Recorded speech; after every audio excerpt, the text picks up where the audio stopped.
پرانے زمانے کی بات ہے۔ اس دور میں اسکول کی تعداد بہت کم ہوتی تھی۔ کئی گاؤں چھوڑ کر ایک اسکول ہوتا تھا، اس لیے بچے دور دراز کا سفر طے کر کے اسکول پڑھنے کے لیے آتے تھے۔ ان کے لیے روز آنا جانا، اتنا لمبا سفر طے کرنا مشکل ہوتا تھا، اس لیے وہ اسکول کے اندر ہی رہتے تھے۔ ان کے رہنے کے لیے کمرے بنائے گئے تھے۔ اسکول کی صفائی ستھرائی بھی کر دیتے تھے اور اسکول میں لگے پودوں کو بھی پانی دے دیتے اور کھانا پکانے میں بھی ایک دوسرے کی مدد کرتے۔ سب مل جل کر رہتے تھے۔ ایک دفعہ ایک بچہ اسکول میں پڑھنے کے لیے آیا۔ بچہ بڑا اچھا اور اچھے مزاج والا تھا۔ جلد ہی وہ اسکول کے باقی بچوں میں گھل مل گیا۔ باقی کاموں میں تو بڑا اچھا تھا، لیکن پڑھائی میں اس کا دماغ اتنا تیز نہیں چلتا تھا۔ ماسٹر صاحب کا دیا ہوا سبق اس کے لیے یاد کرنا مشکل ہو جاتا۔ اسی وجہ سے وہ باقی اسٹوڈنٹ اس کا مذاق اڑاتے، اس پہ باتیں کرتے۔ ایک سال ایسے ہی گزر گیا۔ سارے اسٹوڈنٹس، اس کے کلاس فیلوز اگلی کلاس میں پروموٹ ہو گئے، لیکن وہ بچہ پروموٹ نہ ہو سکا۔ ماسٹر صاحب نے ہر طرح کی کوشش کر کے دیکھ لی، لیکن وہ بچے کو پڑھانے میں کامیاب نہیں ہو سکے۔ آخر ماسٹر صاحب تھک گئے اور ہمت ہار گئے۔ انہوں نے ایک دن اس بچے کو بلا کر کہا، بیٹا، میں نے تمہیں پڑھانے کی ہر ممکن کوشش کی، تمہاری مدد کرنے کی پوری کوشش کی، لیکن کوئی چیز تمہارے دماغ میں بیٹھتی ہی نہیں، تم کچھ بھی نہیں سیکھ پاتے۔ ہو سکتا ہے تعلیم تمہاری قسمت میں نہ ہو، اس لیے بہتر ہے کہ تم گھر چلے جاؤ اور اپنی فیملی کے ساتھ رہو اور کھیتوں میں اپنے باپ کے ساتھ کام کرو۔ وہ بچہ پہلے ہی پریشان تھا، وہ اب سوچنا شروع ہو گیا کہ شاید اب مجھے پڑھائی چھوڑ دینی چاہیے، یہ میرے بس کی بات نہیں ہے۔ استاد کی باتیں سن کر اس نے پڑھائی چھوڑنے کا فیصلہ کر لیا۔ دکھی دل کے ساتھ اس نے اپنے استاد کو خدا حافظ کہا اور اپنا سامان سمیٹ کر گھر کی طرف روانہ ہو گیا۔ گرمیوں کا موسم تھا، چلتے چلتے اسے دوپہر ہو گئی تھی۔ راستے میں اسے پانی کا ایک کنواں نظر آیا، جہاں سے عورتیں پانی بھر رہی تھیں۔ اسے بھی بہت پیاس لگی ہوئی تھی۔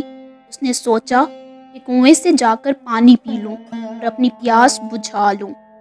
کنویں کے پاس جا کر اسے تھوڑا انتظار کرنا پڑا، کیونکہ ادھر کافی رش تھا۔ وہ کھڑا ادھر ادھر دیکھ رہا تھا کہ اس کی نظر کنویں کی دیوار پر پڑی، جو کہ پتھروں سے بنی ہوئی تھی۔ اس پر خاص قسم کے کچھ نشان سے پڑے ہوئے تھے۔ اس نے وہاں سے پانی بھرتی ہوئی عورتوں سے پوچھا کہ یہ نشان آپ لوگوں نے کیسے بنائے ہیں؟ عورتیں اس کے سوال پر حیران ہوئیں اور پھر جواب دیا کہ یہ نشان ہم نے خود نہیں بنائے، بلکہ یہ نشان تو اس رسی کی رگڑ سے بنے ہیں۔ جب پانی کا ڈول نکالنے کے لیے رسی کو کھینچتے ہیں تو رسی پتھر کے ساتھ رگڑ کھاتی ہے، اور بار بار ایسا ہونے کی وجہ سے پتھر پر نشان بن گئے ہیں۔ بچہ یہ بات سن کر سوچ میں پڑ گیا۔ اس نے سوچا کہ بار بار رگڑنے کی وجہ سے ایک نرم سی رسی نے پتھر پر نشان ڈال دیے ہیں۔ ایک پتھر جو اتنا سخت اور مضبوط ہے، اس پر ایک نرم سی رسی نے نشان ڈال دیا ہے، بار بار رگڑنے کی وجہ سے۔ تو پھر میں بھی بار بار کوشش کر کے پریکٹس کر کے کیوں نہیں پڑھ سکتا؟ اس واقعے نے اسے بڑا متاثر کیا اور اس نے اسکول واپس جانے اور دوبارہ پڑھنے کا ارادہ کیا۔ اب اس نے ایک نئے جذبے کے ساتھ پڑھائی کرنا شروع کر دی۔ اس بچے نے سخت محنت کی، اس کا استاد بھی اس کے جذبے اور محنت کرنے پر بڑا خوش تھا۔ اب کی بار اس لڑکے نے پڑھائی میں بڑی کامیابی حاصل کی اور وہ سب سے آگے نکل گیا۔ کچھ سالوں کے بعد وہ لڑکا بہت بڑا اسکالر بنا۔ اس نے بہت ساری کتابیں لکھی اور اپنا علم لوگوں تک پھیلایا۔ دوستوں، ہماری زندگی میں کامیاب ہونے کے لیے مستقل مزاجی اور سخت محنت کرنا بہت ضروری ہے۔ پریکٹس کرنا اور ایک چیز کو بار بار کرنا بہت ضروری ہے۔ پریکٹس کے بغیر کوئی کامیابی حاصل نہیں کی جا سکتی۔ پریکٹس کے ساتھ ساتھ پختہ ارادہ اور خود پر اعتماد ہونا بھی بہت ضروری ہے۔